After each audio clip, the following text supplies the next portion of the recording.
வணக்கம். உள்ளாட்சி அரசு செய்திகள் வாசிப்பது சரவணன். 100 பார்வையற்றோர்கள் குடும்பங்களுக்கு நலத்திட்ட உதவிகளை முன்னாள் சட்டமன்ற உறுப்பினர் நா. கார்த்திக் வழங்கினார்.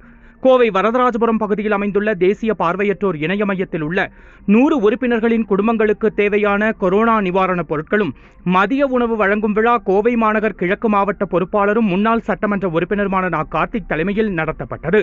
இந்த நிகழ்ச்சியில் மாவட்ட பொறுப்புக்குழு உறுப்பினர்கள் குமரேசன், கண்ணன், உமா மகேஸ்வரி, கனிமொழி, பொதுக்குழு உறுப்பினர்கள் மூமாசா முருகன், ராஜராஜேஸ்வரி, பகுதி கழக பொறுப்பாளர் மு. சிவா, கிளைக்கழக பொறுப்பாளர்கள் சிவகுமரன், தனபால், செல்வராஜ், ராமகிருஷ்ணன், மனோகரன், அன்பழகன், திராவிடமணி, மோகன்ராஜ் மற்றும் பலர் உடனிருந்தனர்.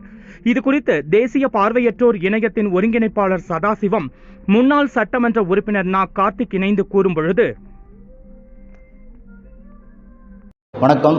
டி. சதாசிவம், ஒருங்கிணைப்பாளர், தேசிய பார்வையற்றோர் இணையம், தமிழ்நாடு மேற்கு.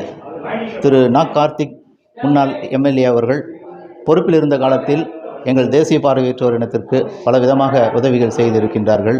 அவர்கள் எம்எல்ஏ இருந்த காலத்தில் மட்டுமல்லாமல் அவர் துணை மேயராக இருந்தபோது எங்கள் வளாகத்தில் கூரை அமைத்து கொடுத்தல், சிறு தொழில்கள் செய்ய எங்கள் உறுப்பினர்களுக்கு உதவிகள் செய்தார்.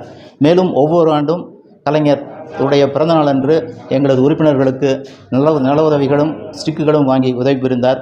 எங்களது அலுவலகத்திற்கு முன்னால் உள்ள சாலை பழுதுபட்டதுள்ளது என கேட்டிருந்தேன், அதை சரி செய்திருந்தார். எங்களுக்கு இங்கு பயிற்சி வகுப்புகள் நடைபெற்று கொண்டிருக்கின்றன, தண்ணீர் பற்றாக்குறை இருக்கிறது என்று முறையிட்டேன். அதை ஏற்றுக்கொண்டு இங்கு எங்களுக்கு போரிங் போட்டு கொடுத்தார். அது மட்டுமல்ல, கொரோனா காலத்தில் எங்கள் மக்கள் வியாபாரம் செய்யக்கூடிய மக்கள் தான் நிறைய இருக்காங்க, பார்வையற்ற மக்கள். அவர் வியாபாரத்துக்கு செல்ல முடியாமல் கஷ்டப்பட்ட காலங்களில் அவர்கள் குடும்பங்களுக்கு அரிசி மற்றும் மளிகை ஜாமான்கள் தந்து ஆதரித்தார். அதேபோல் இன்றும் 100 குடும்பங்களுக்கு அவர் அரிசி மற்றும் மளிகை ஜாமான்கள் தர இணைந்துள்ளார் என்பதை மகிழ்ச்சியோடு தெரிவித்தார்.